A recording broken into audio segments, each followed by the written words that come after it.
es una estancia de avanzada, de ocupación de este espacio que hasta el momento, luego de la campaña, no había sido ocupado, entonces eso también nos da mucha información sobre cómo eran estas primeras ocupaciones.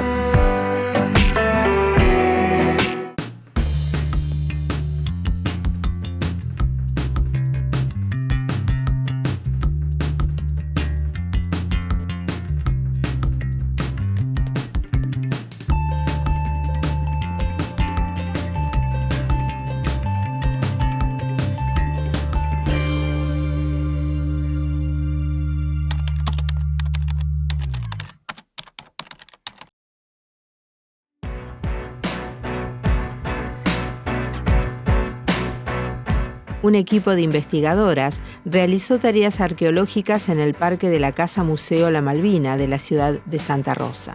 Durante 5 días exploraron el terreno en busca de los vestigios de las primeras construcciones de la estancia. Venimos trabajando desde hace bastantes años en Miró, en el norte de la provincia, casi el límite con Córdoba, en un pueblo que es algo contemporáneo a la Malvina, por eso también nos interesa poder ir viendo en un plano más comparativo que, digamos, estos distintos primeros poblamientos de la provincia posterior a la campaña del desierto.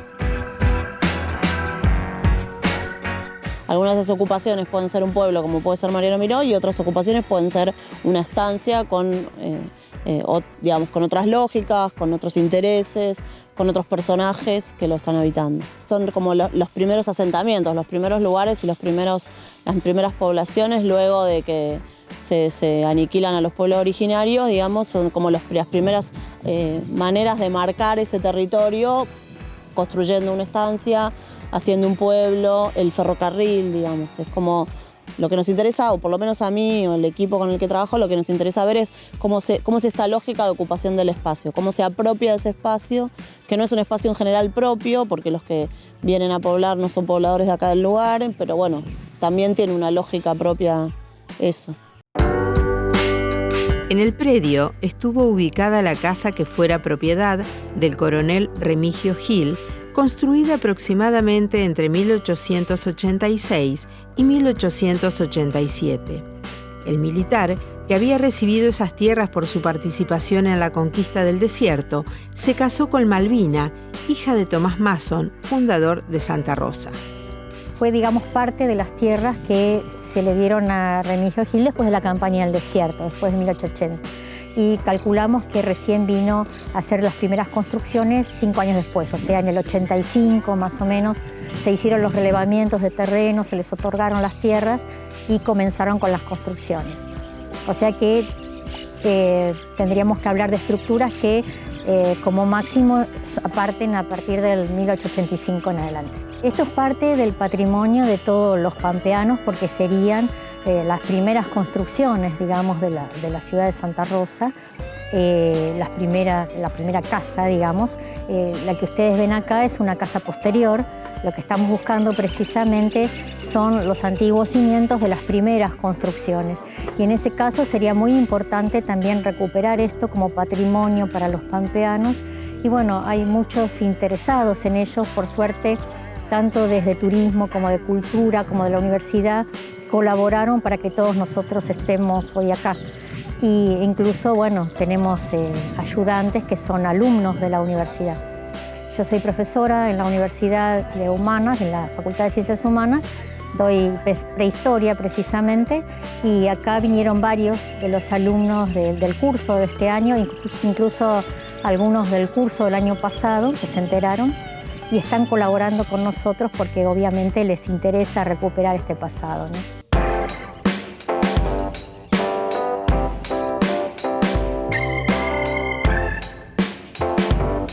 Es bastante fascinante, es algo que quise hacer de muy chica y no pensé que lo haría en historia, para ser franca.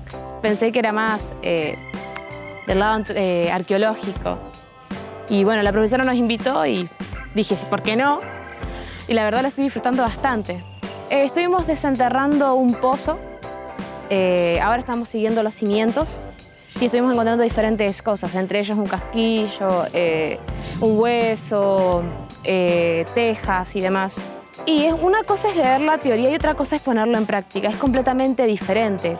O sea, podés escuchar la clase, entenderla, participar, pero estar ahí y tocar el lugar, estar en la tierra es otra cosa. Es más práctico, aprendés más.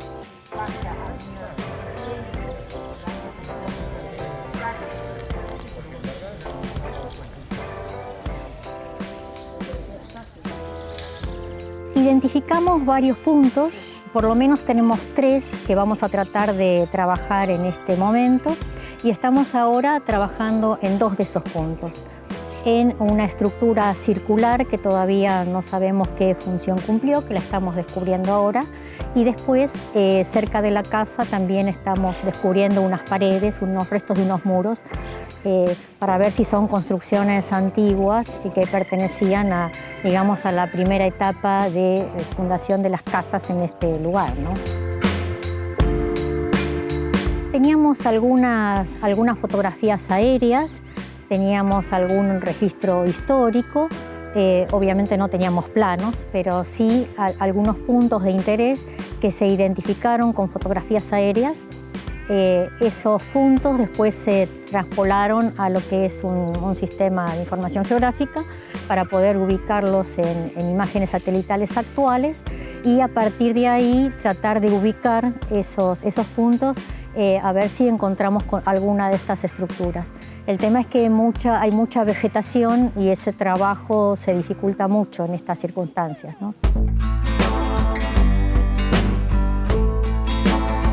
Se encontraron fragmentos de losa, lo cual es muy común, digamos, encontrar en este tipo de yacimientos históricos. Se encuentra mucha teja, de la teja original de la casa, que entiendo que la han reemplazado. Entonces hay muchos fragmentos de tejas, muchos escombros y obviamente mucho material moderno de gente que transita por acá, ¿no? Mucho vidrio también, pero losa sí, hay varios fragmentos de losa. Y hoy encontramos también cerca de la estructura circular de ese pozo, encontramos lo que puede ser la parte posterior, digamos, de un cartucho que podía ser de escopeta o de rifle, todavía no lo analizamos.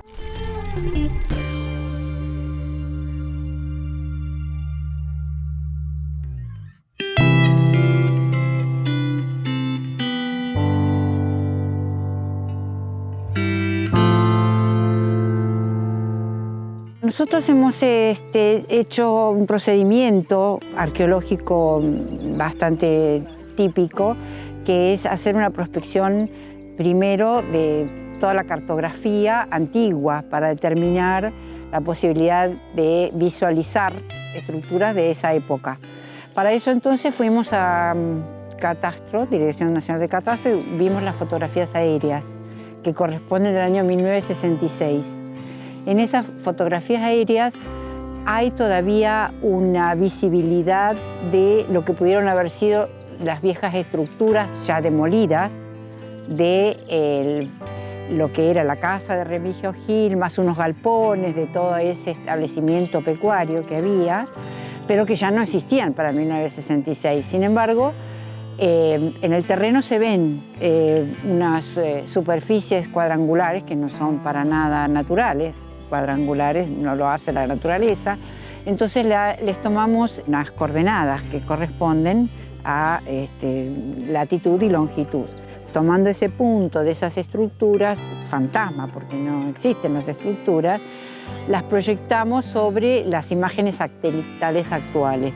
Y de esa manera podemos ver en las imágenes actuales cuáles serían esas estructuras fantasmas del año 66. Y un poco es lo que estamos haciendo también con los drones, que están en este momento recuperando una imagen desde una mayor altura para poder ir viendo esas estructuras.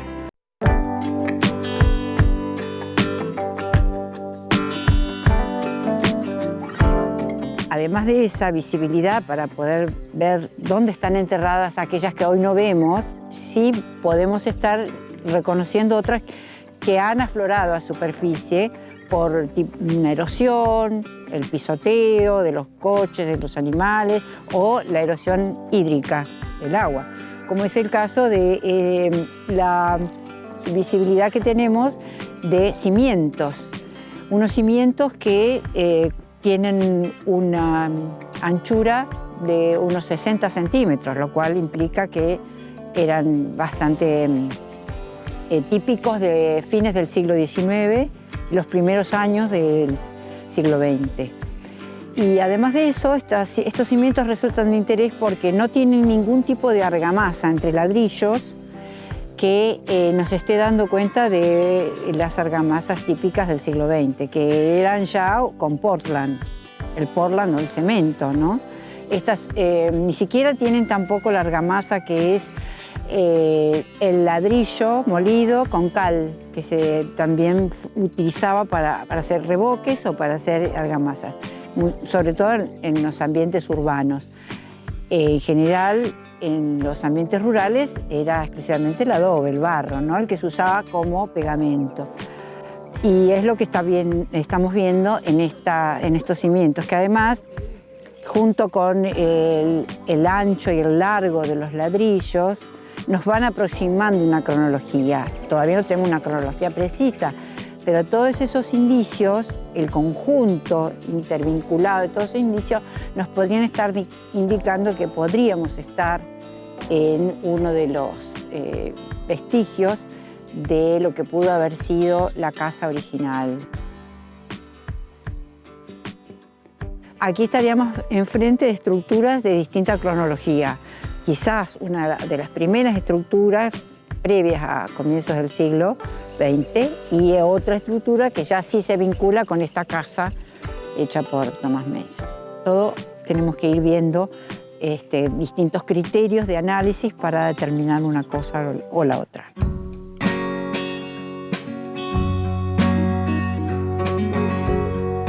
Las estructuras que aparecen a la vista empezaron a aparecer primero porque hubo un constante uso del espacio para pasar los coches, pasar los camiones, los animales, el mismo declive del terreno que va generando el lavado cuando llueve y eso hace que de a poco el terreno erosionado vaya desenterrando la estructura, ¿no? Entonces quedó en superficie. Otras probablemente estén totalmente enterradas y no las vemos, por eso estamos buscando visibilidad aérea para ver si hay elementos del terreno, por ejemplo un pasto más ralo, el pasto sobre la superficie de construcciones enterradas crece de manera más baja porque tiene menos sedimentos que en los espacios en los cuales no existe ninguna perturbación o distorsión del terreno. Se va a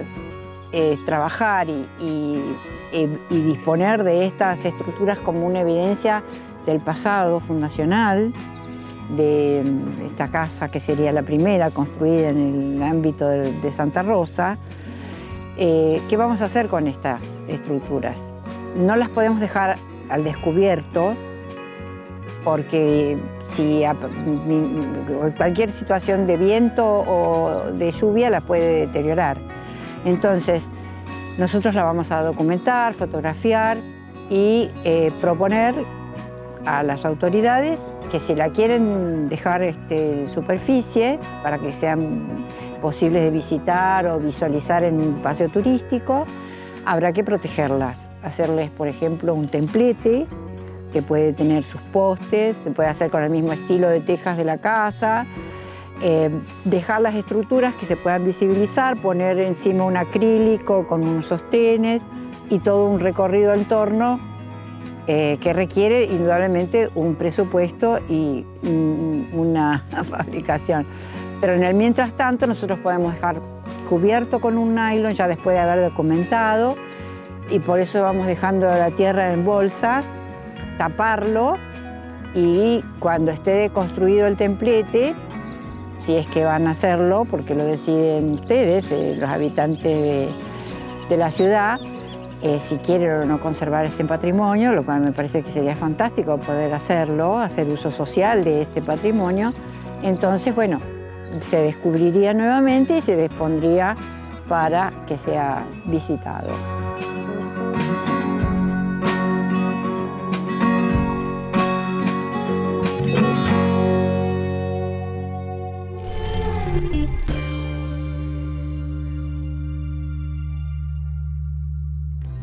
A partir del trabajo que realizamos en la Malvina durante el mes de octubre del 2021, hemos recuperado información sobre la existencia de estructuras que están dando cuenta de una ocupación previa a la construcción del chalet que actualmente constituye el Museo de la Malvina. Bueno, de nuestras investigaciones surgieron estas dos estructuras que corresponden, una a los cimientos de la vivienda y otra a una estructura que se vincula con un pozo calzado que podría haber sido de un molino o de otro tipo de utilización que nos interesaba resolver. Entonces, dado que no encontramos sustancias orgánicas que fueran parte de un basural, que nos permitieran vincular datos con estos dos estructuras, es decir, establecer un indicador cronológico que para los arqueólogos es fundamental, que demuestre, bueno, efectivamente, además de los datos documentales, que sabemos que efectivamente pueden haber sido los cimientos de la casa de Remigio Gil, que otro cruzamiento de información podemos tener como pruebas para demostrar que efectivamente corresponde a una construcción de fines del siglo XIX. Con ese objetivo tratamos de decir, bueno, esta construcción de la vivienda es contemporánea o no con relación al pozo. ¿Por qué planteábamos esa pregunta? Porque vemos una diferenciación en los ladrillos utilizados para esa construcción. Teniendo en cuenta este interrogante, hicimos un estudio que lo hicimos en el Instituto de Tecnología Industrial, el INTI, para que nos determinaran si los componentes químicos utilizados en las pastas para hacer los ladrillos podrían ser los mismos o tendrían alguna diferencia.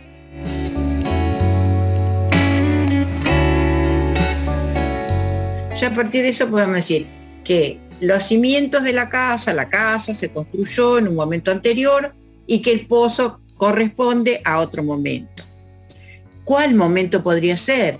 Bueno, sabemos por estudios que han realizado especialistas de que los molinos calzados recién se empiezan a hacer a partir de comienzos del siglo XX. Entonces ahí ya vamos viendo que el estudio de los materiales nos proporciona una diferencia y la documentación escrita nos proporciona un poquito más de fehaciente dato respecto de que el pozo fue construido después. Probablemente en momentos en que se estaba desarrollando la casa de lo que actualmente es el chalet, ¿no? Bueno, eso por un lado. Por el otro lado, también en los poquititos hallazgos que aparecieron mientras se realizaba la excavación del cimiento de la vivienda, apareció el pico de un frasco correspondiente a un remedio, es decir, un frasco de farmacia, que lo interesante es que existen posibilidades de estudio de los materiales que nos determinan si el frasco fue realizado con molde, es decir, y eso implica que se puso el vidrio sobre un molde de madera y de un lado y del otro y después se pegaron, cosa que recién se empieza a hacer también a comienzos del siglo XX. Y después se les ponía el pico. Bueno, en este caso el recipiente no tiene el molde, quiere decir que es anterior, no tiene costuras el recipiente y es una técnica que se llama soplado, ¿no? Que se hace con el vidrio caliente, con un tubo, se sopla y queda completo sin costura y después se le agrega el pico, y un pico que se lo aplasta así con una especie de paleta y queda plano. Bueno, ese es un típico recipiente de fines del siglo XIX, con lo cual vamos viendo que hay distintas formas de decir, bueno, efectivamente estos cimientos se confeccionaron cuando Remigio Gil empezó a instalarse en el área, por primera vez ocupando el ejido que fuera la posterior Santa Rosa.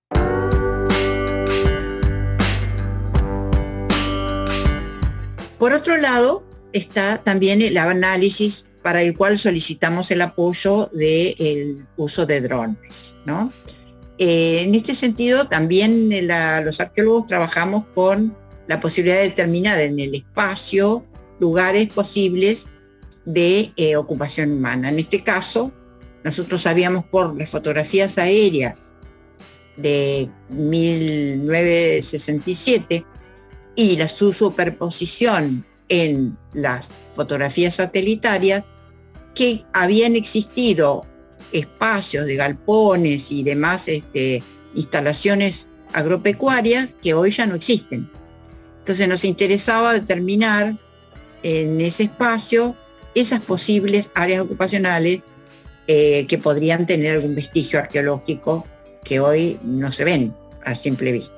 No fue fácil porque justo en octubre es un mes con mucha vegetación, está creciendo la vegetación, ya se hace densa, de manera que tampoco pudimos ver si había montículos, pero sí aparece una superficie que es una superficie rectangular que podría vincularse con un galpón o un área de esquila, por ejemplo, que tendríamos que ir y corroborar.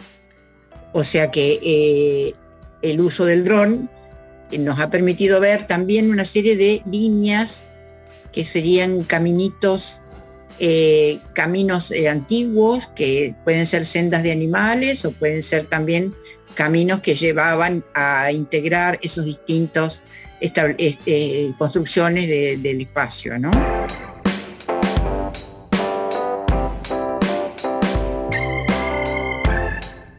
Cuando comenzamos a planificar esta campaña, una de las cosas que hicimos fue contactarnos con el Instituto de Estudios Sociohistóricos de la universidad, que obviamente apoyó todo este proyecto y se empezó a generar un convenio entre la universidad y la municipalidad, digamos, para realizar este trabajo. Además, como profesora de la universidad tenía mucho capital humano, digamos, en estudiantes que podían participar. Hicimos una convocatoria y realmente participaron muchísimos de los y las estudiantes, especialmente de las materias que yo doy, que son prehistóricas, ¿no? De la materia prehistoria. En ese caso participaron chicas y chicos que los organizamos por turnos para que todos pudiesen asistir y trabajaron prácticamente jornada completa y trabajaron muy bien. Tal es así que después seguimos trabajando en talleres, digamos, extracurriculares, que comencé a dar, digamos, en forma virtual para que ellos pudiesen también complementar esta formación que tienen en la materia con otro tipo de formación en arqueología. Es más, algunos ya quieren ser arqueólogos y arqueólogas.